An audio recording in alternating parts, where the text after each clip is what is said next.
Hi, everybody. So in this video lecture today, I want to show you how to calculate the electric field from a line charge. This is in section 22-4 of the e-textbook. And the basic problem is that you often encounter, or one of the problems you encounter in chapter 22, is how to calculate the electric field from the source charges, right? Source charges create electric fields around them, and the test charges feel the force due to that electric field.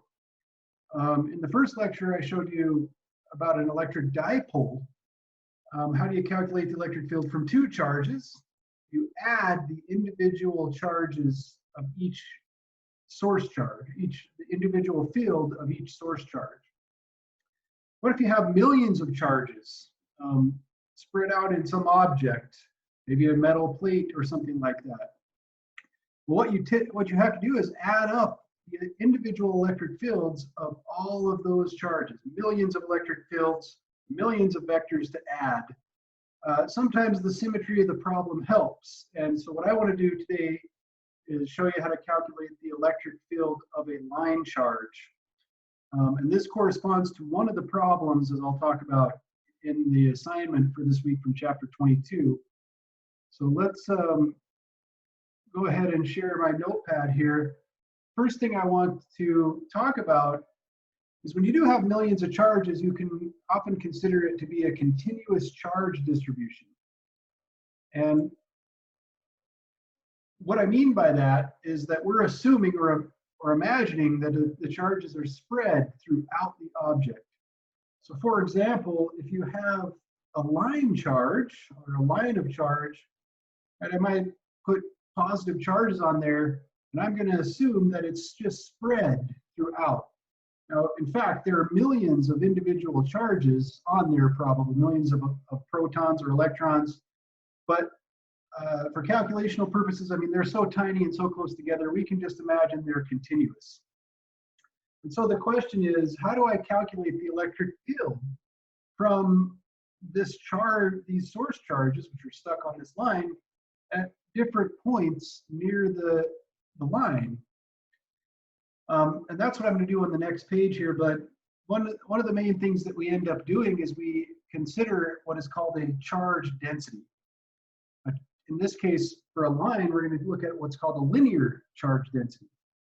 And usually that's denoted by the Greek letter lambda, which is just charge over the length of the line. Now, as you might imagine, what we're going to end up doing is kind of splitting up the whole line of charge into little tiny pieces, in fact, infinitesimal pieces, right, which I might call dq, right? You can see we're going to be doing some integration or some calculus here. And it's spread out just on a little slice, dx, of that line. Now, if you have a uniform charge distribution, if the charge is spread evenly, this lambda will be the same as dq over dx. And this is going to play an important part in calculating the electric field from continuous charges. Before I go and do the calculation for the line charge, you could have different objects. In section 22.5, they talk about the electric field due to a charged disk. Right, so you might imagine you have charge spread evenly out on the disk, and you want the electric field at the point Z. I'm not going to go through that calculation. It's not going to show up in the problems, but you would do something similar to what you would for the line charge, except now you're not dealing with a length, you're dealing with an area, A. And you could define a surface charge density, charge on the disk over the area of the disk. And usually surface charge densities are denoted by the letter sigma, the Greek letter sigma. You could also talk about maybe a sphere or maybe some other volume shape, right? That's the most general case in which you would have a volume charge density, rho, Greek letter rho, which I define to be the charge on the sphere, for example, divided by the volume of the sphere. It turns out the electric field for a sphere outside a sphere is pretty simple. It's just kq over r squared, right? Where r is measured from the center of the sphere, And the capital Q here is the charge on the whole sphere. Things are different if you get inside the sphere. We might talk about that later. But the main thing I wanted to point out at this point is that we're going to be talking about charge densities, right? Lambda, linear charge density, sigma, surface charge density, charge per area, volume charge density, charge over volume. So let's go on to the actual calculation here. In my example, what I want to do is calculate or get an expression basically for the electric field at this point P, we'll say a distance Z above the center of the line. So I'm kind of splitting up the whole length L of the line into two pieces A, right, two equal pieces. In the problem that's in the assignment, you will actually try to get the electric field out here, a distance away from one end of the line. It's a little bit easier because, right, if you're looking at this, that electric field has only one direction. It can't go up or down. It's got to go right or left. Right? It's got to be along that line. But if you're at the point P here, well, how do I deal with this? First of all, again, I'm going to define a linear charge density. Charge on the line divided by the length of the line, which in my case is 2A. Next thing I need to do is look at the direction of the field. And what I do is I imagine I take a little tiny slice, right, an infinitesimal piece, dq, in that little tiny slice of the line dx, and I imagine this is a point charge. So if I'm thinking of this as a point charge and it's positive, the electric field at this point P will point away from the charge. Now it's not the whole electric field though, it's only a little tiny piece, which I might call dE, right? Because I have electric fields from every other little tiny slice all along the line. And what I'm going to end up doing is having to add all those together at that point. One thing you can notice is some symmetry of the problem. If you chose a dq over here, your electric field would be pointed this way. And maybe you can see all of the x components are going to cancel out, right? You'll have half of the x components going that way, the other half going that way. So all I really need, I don't need to worry about dEx, I need to worry about dEy, the y component. So what I do is like typically for vectors, right, I define that angle theta, the opposite side is related to the sine. So I write dEy is equal to dE sine of theta. Now what do I mean by dE? All right, well, dE is just the little tiny electric field due to dQ. So I use Coulomb's law as if dQ were a point charge. Coulomb's law is K dQ over R squared, right, for the electric field. Right, remember electric field is just K times the source charge over the distance squared for a point charge. And then I have my sine of theta in here. And I guess I should put that this is j hat is the direction of that because it is a vector, but I'm just talking about the y component, so I'm assuming you know I mean that it's directed upward, right? That's the direction of the y components, and it's the direction of all the y components, whether your dq is here or anywhere along the line. So this is my expression. What I'm going to end up doing is integrating both sides of this to get Ey. Right? I'm going to do an integral, and that's why I've got a dq here. Few things I have to do. I need to get this integral in terms of one variable that I can integrate over. First of all, I know that dq is equal to lambda dx, right? Again, lambda, if it's q over the length of the line, it's dq over a little tiny slice of the line. Little charge divided by the little slice, or the big charge divided by the whole line. So I've got this relation. And if I can write r squared and sine of theta in terms of x, then I've got a thing I can integrate in terms of x. So I have to use some trigonometry, and this is similar to maybe one or two of the problems that we did in chapter 21. I notice my r here is this. So r squared is going to be x, right? I might call this distance is x from my origin, x squared plus z squared. So r squared is x squared plus z squared. What about sine of theta? Well, I didn't do this very clearly. These lines should be straight, linear. So this angle theta is equal to this. And sine of theta is opposite over hypotenuse, or z over r, or z over the square root of x squared plus z squared. So I'm going to combine all this up into this expression. So my dEy is equal to k times my lambda dx, right? dq is lambda dx over my r squared, which is x squared plus z squared, times z. So my r squared went in there. Now I'm putting in my sine of theta right here. It's z over square root of x squared plus z squared.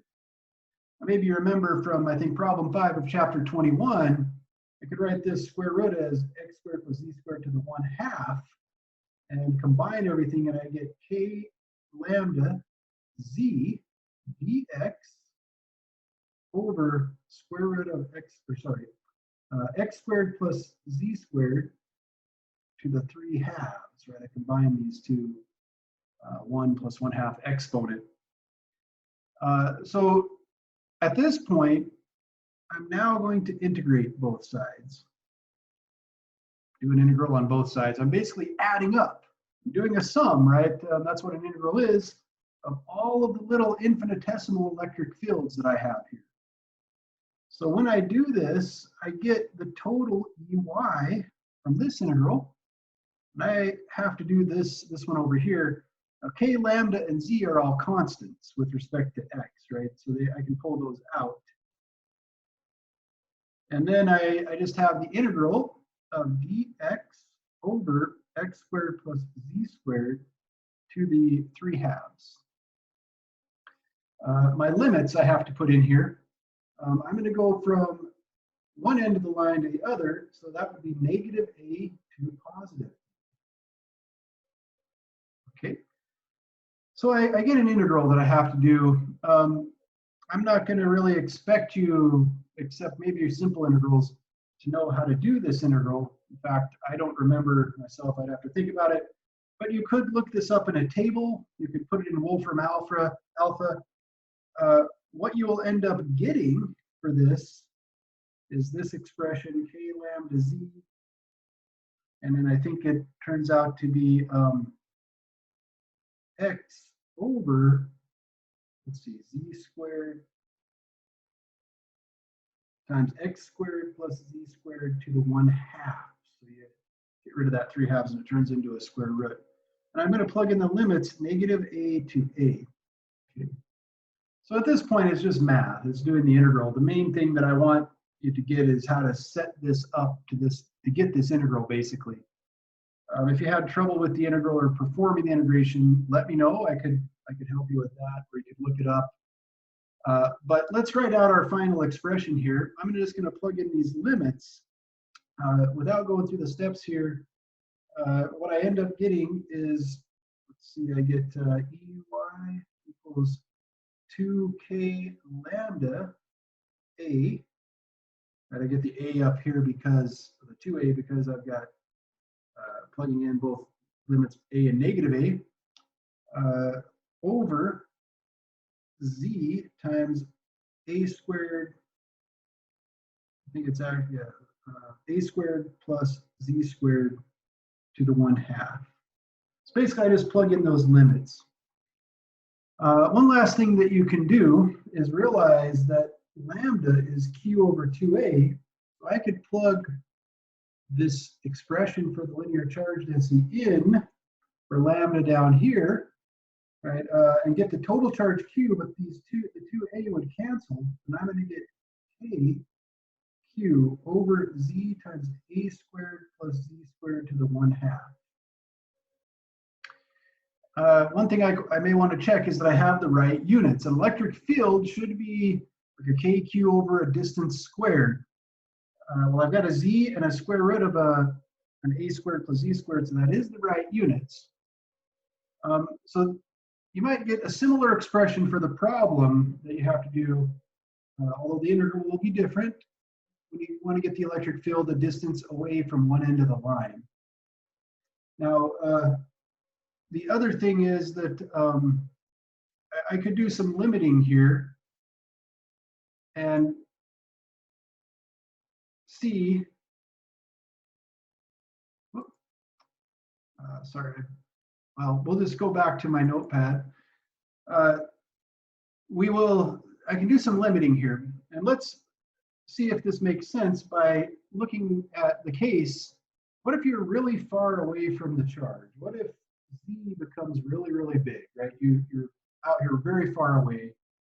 Well, if z is really big, I would say z is much bigger than a, right? And what I could do then is I could neglect a in my expression over here in terms of z. I could just set a to 0.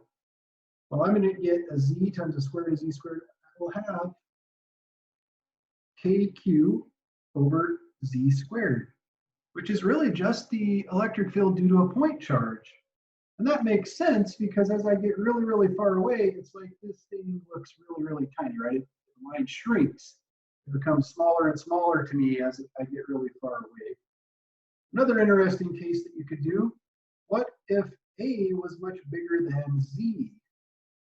Right, so what if I kind of made a really huge? I made this line infinitely long, pretty much bigger than the distance z. Well, then I could neglect z with respect to a, and I could get an expression for the basically infinite line charge. And what I'll end up, I think I'll get here,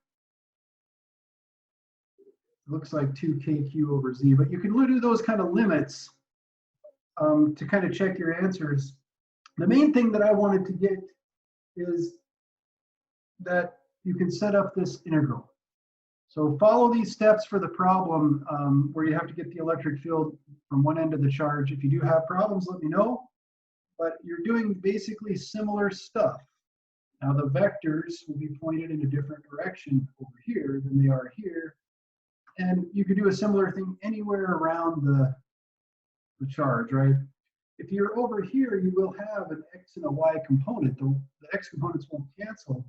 And you'll have another expression for ex and ey. You'd have to do two integrals in that case. Hopefully that's clear. This is one of the toughest things, I think, in at least mathematically, in all of the physics terms, 221, 222, and 223. And sometimes I like to say we're getting near the peak of difficulty as far as the entire physics sequence goes. I think once we get through the next chapter or two, we will start a downhill slide, hopefully, in difficulty. So hang in there. If you have questions, let me know, but we'll go ahead and stop